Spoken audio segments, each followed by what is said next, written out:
যে নিগ্রহ হয়েছিল তারই ফলে হয়তো এমনটা ঘটেছিল। মনের সহজাত বৃত্তি ও সংস্কারগুলি যখন নিপীড়িত হয়ে অন্তর্মুখী হয় তখন তারা কোন পথে কি রূপ ধরে দেখা দেবে এটা বলা দেবতারও অসাধ্য। ক্ষেত্রমোহন লোকটা এক কথায় নিপাট বদমাইশ। মোসাহেবি করা ছিল তার পেশা। বড় লোকের সদ্য বয়ঃপ্রাপ্ত সন্তানদের অপ্সরা লোকের দ্বার পর্যন্ত পৌঁছে দেওয়া ছিল তার জীবিকা। কিন্তু সে নিজের স্ত্রীকে ভালোবাসত।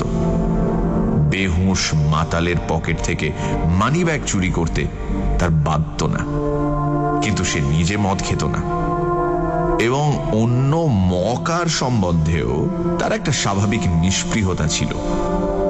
অপ্সরা লোকের দ্বার পর্যন্ত গিয়ে সে কিন্তু ফিরে আসত।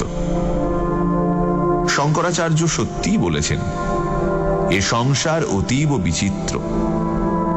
চপলা যখন প্রথম স্বামীর চরিত্র জানতে পারে তখন ভয়ে বিস্ময়ে একেবারে অভিভূত হয়ে পড়েছিল। তারপর কিছুদিন কান্নাকাটির পালা চলল। ক্ষেত্রমোহন সস্নেহে যত্ন করে চপলাকে নিজের চারবাক নীতি বুঝিয়ে দিল। তারপর ক্রমে ক্রমে চপলা উদাসীন হয়ে পড়েছিল। তার মনে আর মোহ ছিল না। ট্রাম ঘষা সদর রাস্তার উপর একটি সরু বাড়ির দোতলায় গোটা দুই ঘর নিয়ে ক্ষেত্রর বাসা। শোয়ার ঘরের একটা জানালা বড় রাস্তার উপরেই। সেখানে দাঁড়ালে রাস্তা পরিষ্কার দেখা যায়। সেদিন বিকেলে চপলা সেই জানলার সামনে দাঁড়িয়ে রাস্তার দিকে তাকিয়েছিল। এমন সময় সিঁড়িতে জুতোর শব্দ শুনে ফিরে তাকালো। খুশি খুশি মুখে ক্ষেত্রমোহন ঘরে ঢুকল। ক্ষেত্রর বয়স 30, সুশ্রী, চটপটে, বাকপটু। সে হাসতে হাসতে চপলার পাশে এসে দাঁড়ালো, বলল, সব ঠিক করে ফেলেছি, আজ রাত্রিরেই, বুঝলে, গুদাম সাবার, মাল সাবার। চপলা তার মুখের দিকে চেয়ে হাসল, জল জলে চোখ ঝলসানো হাসি। চপলার কাছে ক্ষেত্রর কোনো কথাই গোপন ছিল না, বরং কেমন করে কার কাছ থেকে টাকা ঠকিয়ে নিল, কাকে মাতাল করে পকেট বুক থেকে নোট চুরি করলো, এসব কথা পুঙ্খানুপুঙ্খ রূপে চপলার কাছে বলতে সে ভালোবাসত। বেশ একটা আত্মতৃপ্তি অনুভব করত। এখন সে জানলার গড়ার ধরে উৎসাহের সঙ্গে বলতে আরম্ভ করলো, তোমাকে একদিন বলিনি, এক নতুন ক্যাপ্টেন পাকড়েছি, বেশ শাঁসালো জমিদারের ছেলে, কলকাতায় ফুর্তি করতে এসছে। নরেন চৌধুরী নাম, ভোরে পুকুরে একটা বাসা ভাড়া নিয়ে একলা আছে। তাকে মাসখানেক ধরে খেলাচ্ছি। ছোড়ার বয়স বেশি নয়, 23-24, কিন্তু হলে কি হবে, এরই মধ্যে অনেক বুড়ো ওস্তাদের কান কেটে নিতে পারে। একেবারে আস্ত ঘুঘু। এই দেখো না, 1 মাস ধরে তেল দিচ্ছি, এখনো একটি সিকি পয়সা বার করতে পারিনি। শালা মদ কিনবে, তাও আমার হাতে টাকা দেবে না। নিজে গিয়ে বোতল কিনে আনবে, নয়তো দারোয়ান বেটাকে পাঠাবে। তার থেকে 2 পয়সা বাঁচাবো, সে গুড়ে বালি। পাঁড় মাতাল, কিন্তু মদের গেলাস ছোবার আগে কি করে জানো?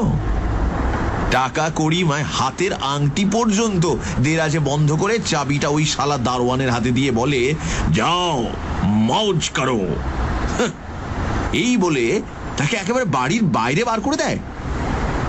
তারপর আমার দিকে চেয়ে মুচকি মুচকি হাসতে থাকে, চন্ডাল বেটার ছেলে। চপলা মন দিয়ে শুনছিল। এই আকস্মিক উত্তাপে কৌতুক ভরে হেসে ফেলল, বলল, তবে যে বললে সব ঠিক করে ফেলেছি। ক্ষেত্র মুখের একটা বিরক্তিসূচক ভঙ্গি করে বলল, দেখলুম মশালা পগেয়া বদমাইশকে সহজে ঘায়েল করা যাবে না, একেবারে ঘাড় মটকাতে হবে। আমারও জেদ চেপে গেছে। আজ রাতে ঠিক করেছি ব্যাটার দেরাজ ফাঁক করবই। এই দেখো চাবি তৈরি করে রেখেছি, বলে পকেট থেকে কয়েকটা চকচকে চাবি বের করে দেখালো। চুরি করবে? হ্যাঁ, ঢের খোসামত করেছি। আর নয়, এবার এক হাত ভানুমতির খেল দেখিয়ে দেব। টাকা কড়ি বেটা দেরাজে বেশি রাখে না, কোথায় রাখে ভগবানই জানেন। কিন্তু একটা হীরের আংটি আছে, রাতে বেরুবার সময় সেটা দেরাজে বন্ধ করে রেখে যায়। সেইটের ওপর তাক করেছি। কি হিরেটা মাইরি! চপলা যদি দেখো চোখ ঝলসে যাবে তোমার। দাম 1000 টাকার এক কানা কড়ি কম নয়। যদি 500 টাকাতেও ছাড়ি, কেষ্ট শেখরা লুফে নেবে। কিন্তু যদি ধরা পড়ো? সে ভয় নেই, বন্দোবস্ত সব পাকা করে রেখেছি। আজ 11টা থেকে 12টার মধ্যে বেটা বেরুবে, সমস্ত রাত বাড়ি ফিরবে না। একটু অন্যমনস্ক ভাবে চিন্তা করে ক্ষেত্র বলল, কোথায় যাবে কিছুতেই বলল না। হয়তো নটরাজ থিয়েটারের সৌদামিনীর কাছে। কিন্তু সৌদামিনী তো মেনামিত্তিরের। যাকে যে চুলোয় খুশি যাক। আসল কথা হলো 11টার পর বেটা বাড়ি থাকবে না। দারোয়ানটাও বেরুবে, তার ব্যবস্থা করে ফেলেছি। ব্যাস গলির মোড়ে ওত পেতে থাকবো। কর্তারাও বাড়ি থেকে বেরুবেন, আর আমিও সুট করে গিয়ে ঢুকবো। তারপরেই গুদাম সাবার, মাল সাফ। শালা লুট লিয়া! রাস্তার দিকে তাকিয়ে ক্ষেত্র উচ্চস্বরে হেসে উঠল। শালা লুট লিয়া!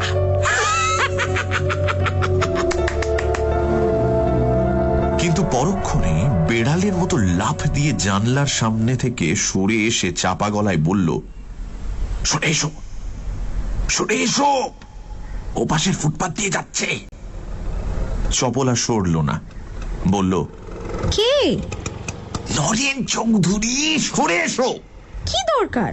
আমাকে তো আর চেনে না। তা বটে। তারপর ঘরের ভেতরের অন্ধকার থেকে উঁকি মেরে উত্তেজিত কণ্ঠে বলল, ওই ওই দেখতে পাচ্ছ? ওই যে ফর্সার মতো চেহারা, আরে গিলে করা আদ্দির পাঞ্জাবি, হাতে হরিণের সিংহের ছড়ি, উনি নরেন্দ্র চৌধুরী। হাতের আংটিটা দেখতে পাচ্ছ? পাচ্ছি।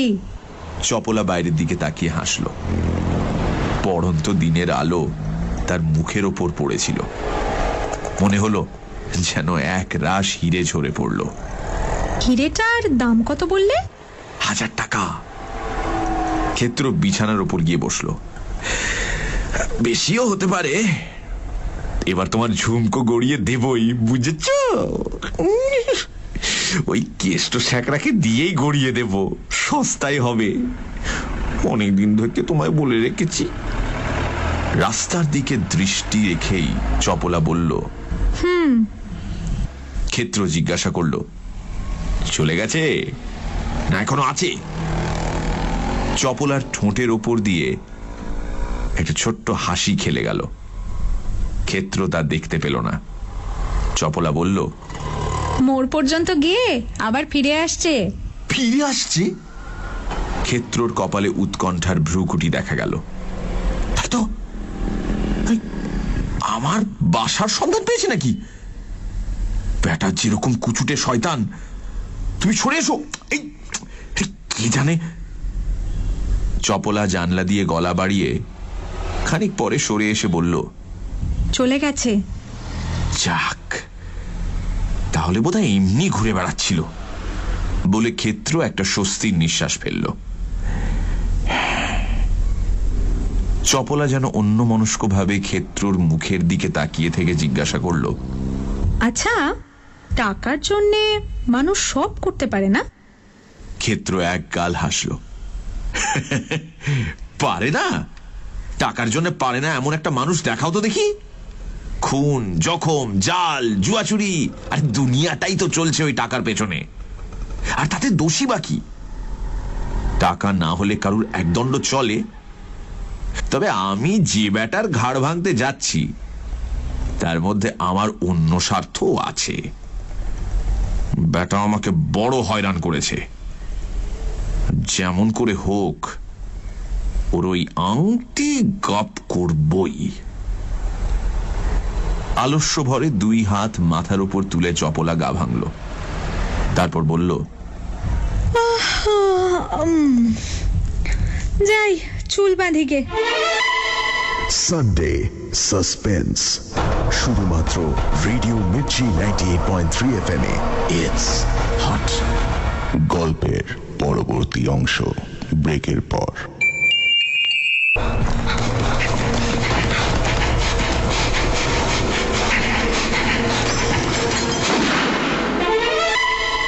সানডে সাসপেন্স, শুধুমাত্র রেডিও মির্চি 98.3 FM এ। It's hot. সানডে সাসপেন্সে আজ শরদিন্দু বন্দ্যোপাধ্যায়ের লেখা আংটি। ক্ষেত্রমোহন একজন পাকা জুয়াচোর। বড়লোক ছেলেদের উচ্ছন্নে পাঠিয়ে তাদের সর্বশ্রান্ত করাই ছিল তার পেশা। তার স্ত্রী চপলা সে কথা জানত। নরেন চৌধুরী নামে একটি ছেলেকে ক্ষেত্রমোহন বেশ কিছুদিন ধরে ঘায়েল করার চেষ্টা করছিল। কিন্তু মাতাল হলে কি হবে? নরেন টাকা পয়সা এবং তার হীরের আংটি সম্পর্কে খুবই সাবধানী। ক্ষেত্র তার স্ত্রীকে বলল, অনেক হয়েছে, আর নয়। সেই রাতেই সে নরেনের হীরের আংটি হাতাবে। সব ব্যবস্থা সে করে ফেলেছে। এমন সময় রাস্তায় ফুটপাত দিয়ে নরেন চৌধুরী হেঁটে যাচ্ছিল। তাকে দেখে জানলা থেকে চপলাকে সরে আসতে বলল ক্ষেত্র। আর এই কথাও বলল যে টাকার জন্য মানুষ সব কিছু করতে পারে। তারপর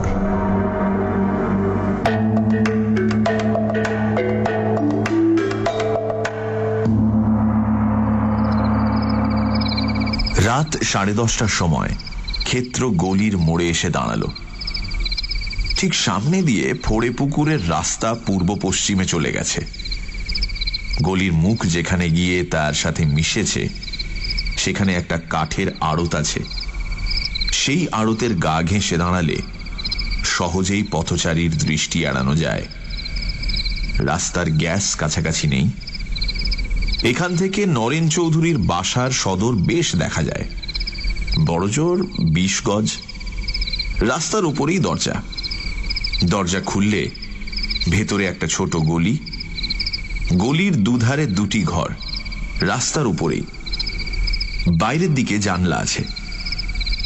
ক্ষেত্র দেখল পাশের একটা ঘরে আলো জ্বলছে। এটাই আসল ঘর। ঘরে একটা সেক্রেটারিয়েট টেবিল আছে। সেই টেবিলের ডান দিকের দেরাজে ক্ষেত্র পকেটে হাত দিয়ে দেখল চাবি ঠিক আছে। সে মনে মনে হিসেব করল, কাজ শেষ করে বাইরে আসতে মিনিট 10 বেশি সময় লাগবে না। তার হাত নিষ্পিস করতে লাগলো। একটা স্নায়বিক অধীরতা তার শরীরকে চঞ্চল করে তুলল। লোকটা কতক্ষণে বাড়ি থেকে বেরোবে? ক্ষেত্র বিড়ি ও দেশলাই বার করল। বিড়িতে ফুঁ দিয়ে ঠোঁটে ধরিয়ে দেশলাই জ্বালতে গিয়ে সে থেমে গেল। না, কাজ নেই। গলিতে লোকজনের যাতায়াত বন্ধ হয়ে গেছে বটে, কিন্তু গলির দুধারে বাড়ি। কে জানে, যদি কেউ দেশলাইয়ের আলো দেখতে পায়। ধূমপানের সরঞ্জাম ক্ষেত্র আবার পকেটে রেখে দিল। হাতে ঘড়ি ছিল। চোখের খুব কাছে এনে দেখল 11টা বাজতে 5 মিনিট। সময় হয়ে এসেছে। এমন সময় নরেন চৌধুরীর ঘরে বৈদ্যুতিক আলো নিভে গেল। ক্ষেত্র নিঃশ্বাস বন্ধ করে এক দৃষ্টে সদর দরজার দিকে তাকিয়ে রইল। তারপর আস্তে আস্তে নিঃশ্বাস ছাড়ল।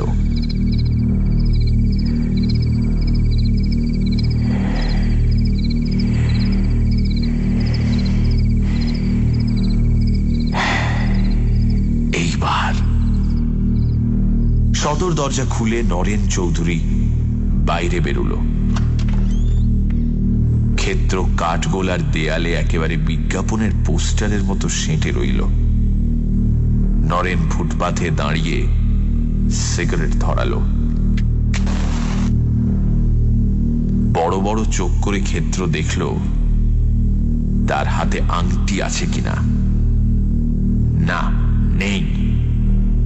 আবার সে ধীরে ধীরে চাপা নিঃশ্বাস ফেলল। নরেন ছড়ি ঘোরাতে ঘোরাতে চলে গেল। এইবার ক্ষেত্র অন্ধকারে দাঁত বের করে হাসল। নরেনের পরিপাটি সাজসজ্জা সে এক নজরে দেখে নিয়েছিল। এইসব নিশাচর প্রজাপতিদের প্রতি তার মনে একটা অবজ্ঞাপূর্ণ ঘৃণার ভাব ছিল।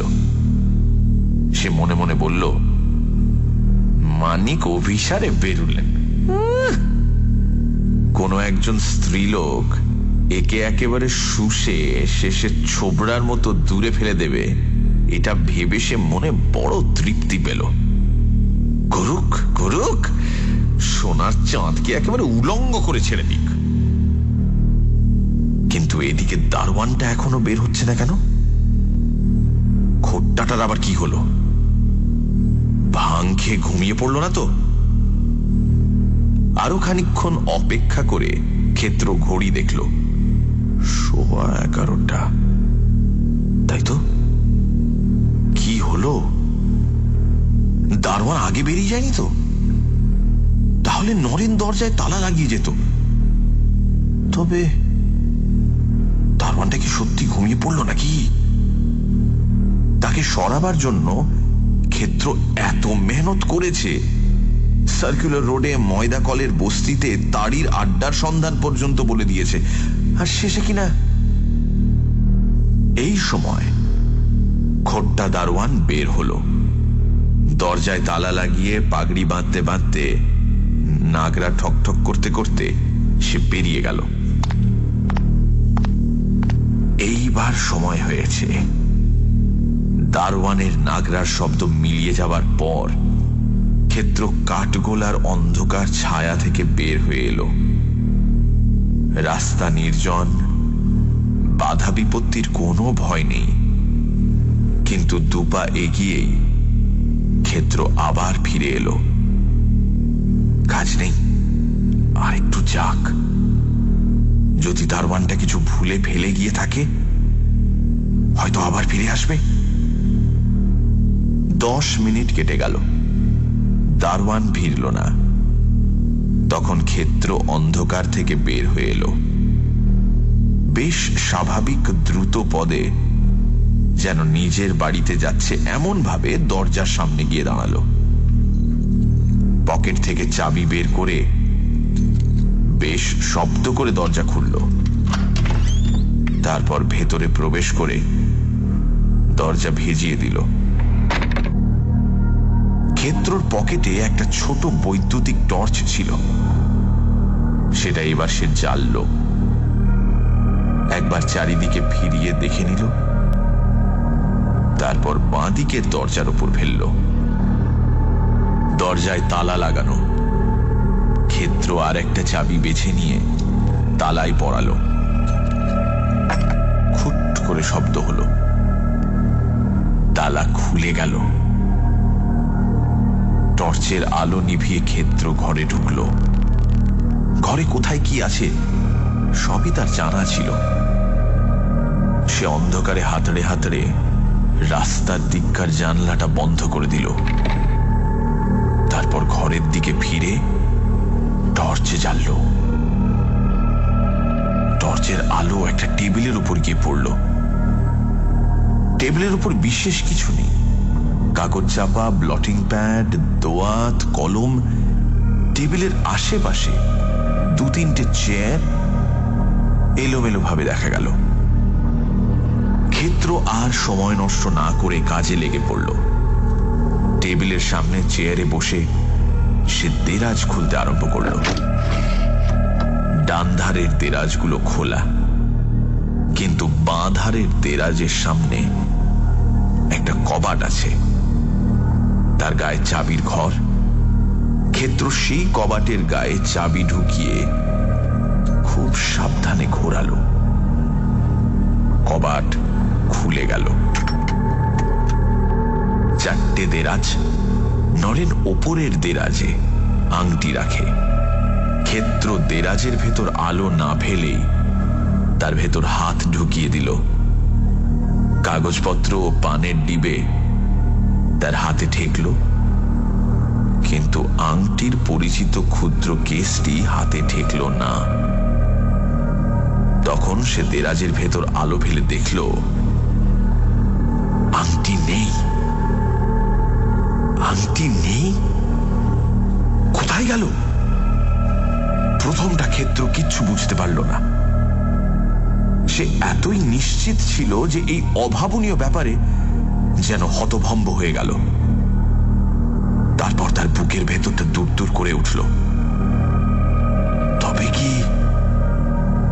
সে সভয়ে একবার ঘরের চারপাশে চাইল, টর্চটা ঘরের কোণে কোণে ফেলে দেখল, না, কেউ তো নেই। সে ভয় করছিল নরেন তাকে ধরবার ফাঁদ পেতেছে। তা নয়, হয়তো আংটিটা দ্বিতীয় দেরাজে আছে। মেঝেই হাঁটু গেড়ে বসে ক্ষেত্র দ্বিতীয় দেরাজটি খুলল। একেবারে শূন্য, তাতে একটা আলপিন পর্যন্ত নেই। তৃতীয় দেরাজ, সেটাও শূন্য। চতুর্থ দেরাজও তাই। ক্ষেত্রর কপালে ঘাম ফুটে উঠল। নেই, কিচ্ছু নেই। আংটি তো দূরের কথা, একটা পয়সা পর্যন্ত নেই। আলো নিভিয়ে অন্ধকার ঘরে ক্ষেত্র কাঠ হয়ে দাঁড়িয়ে রইল। আবার তার বুক ধকধক করতে লাগলো। নরেন নিশ্চয়ই সন্দেহ করেছিল, তাই তাকে ঠকাবার জন্য। কিন্তু না, নিশ্চয়ই আছে। হয়তো তাড়াতাড়িতে নরেন ডান দিকের খোলা দেরাজেই আংটিটা রেখে গেছে। ক্ষেত্র আবার আলো জেলে ডান দিকের দেরাজগুলো খুঁজতে লাগলো, কিন্তু কোনোটাতেই কিচ্ছু পেল না। কতগুলো মদের বিজ্ঞাপন, স্ত্রীলোকের ছবি, গোটা কয়েক অশ্লীল বিলিতি উপন্যাস। এতক্ষণে ভূতের মতো একটা ভয় ক্ষেত্রকে চেপে ধরল। তার মনে হলো শূন্য বাড়িখানা তার চুরির ব্যর্থ প্রয়াস দেখে নিঃশব্দে অট্টহাসি করছে। এই ঘর ক্রমশ ছোট হতে হতে তাকে চেপে ধরবার চেষ্টা করছে। সে ধরা পড়ে গেছে, আর পালাতে পারবে না। এই সময় দূরের কোনো গির্জায় ঢং ঢং করে 12টা বাজল। ঘড়ির আওয়াজ ক্ষেত্রর কানে বোমার আওয়াজের মতো লাগলো। 12টা! এতক্ষণ সে এখানে আছে। যদি কেউ এসে পড়ে, নরেনই যদি ফিরে আসে। ক্ষেত্র আর দাঁড়ালো না। দেরাজগুলো খোলাই পড়ে রইল। সে জোরে জোরে নিঃশ্বাস ফেলতে ফেলতে ঘর থেকে বেরিয়ে এলো। তারপর বাড়ির বাইরে এসে ভয়ে ভয়ে চোখে একবার চারিদিকে তাকালো। কাউকে দেখতে পেল না। পাড়া পুরো নিস্তব্ধ। তখন সে কাঁপা কাঁপা হাতে সদরের তালা বন্ধ করে হন হন করে চলতে আরম্ভ করল। তার বাসা যেদিকে, সে ঠিক তার উল্টো মুখে চলেছে সেটা সে জানতেই পারল না। একটার সময় ক্ষেত্র নিজের বাসার সামনে এসে দাঁড়ালো। এতক্ষণে তার মাথা বেশ ঠান্ডা হয়েছে। ভয় আর নেই।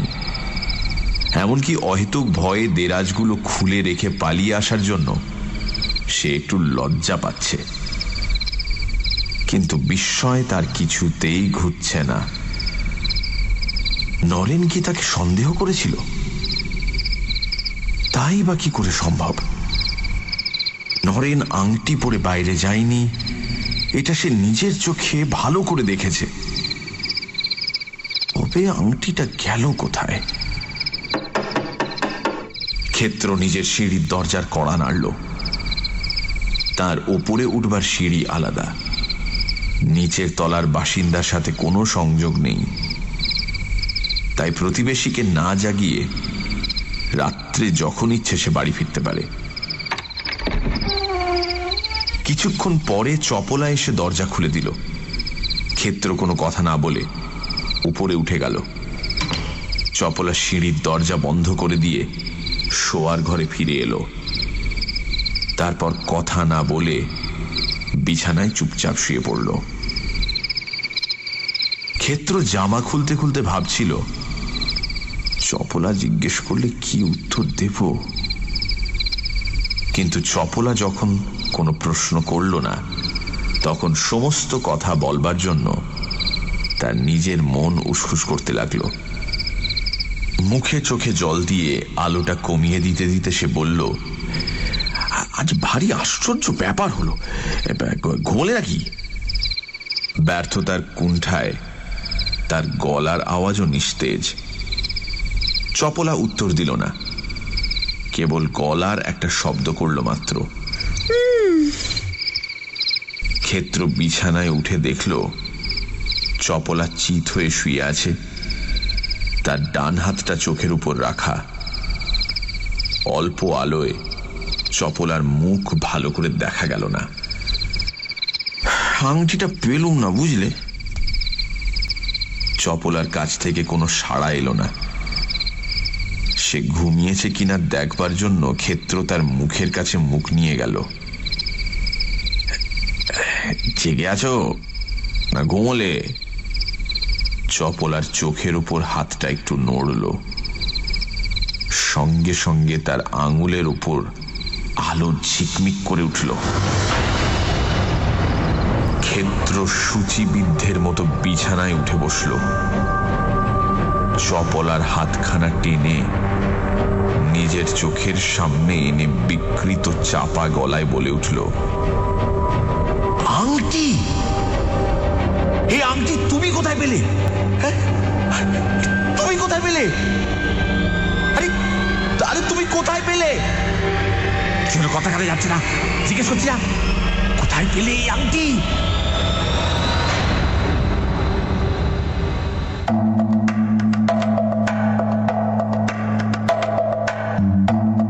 শুনছিলেন আংটি, রচনা শরদিন্দু বন্দ্যোপাধ্যায়, গল্প পাঠে মীর, গল্পের সূত্রধার দীপ, শব্দগ্রহণ, আবহ সঙ্গীত এবং স্পেশাল এফেক্টসে রিচার্ড, পরিকল্পনা ও পরিচালনায় ইন্দ্রাণী, পরিকল্পনা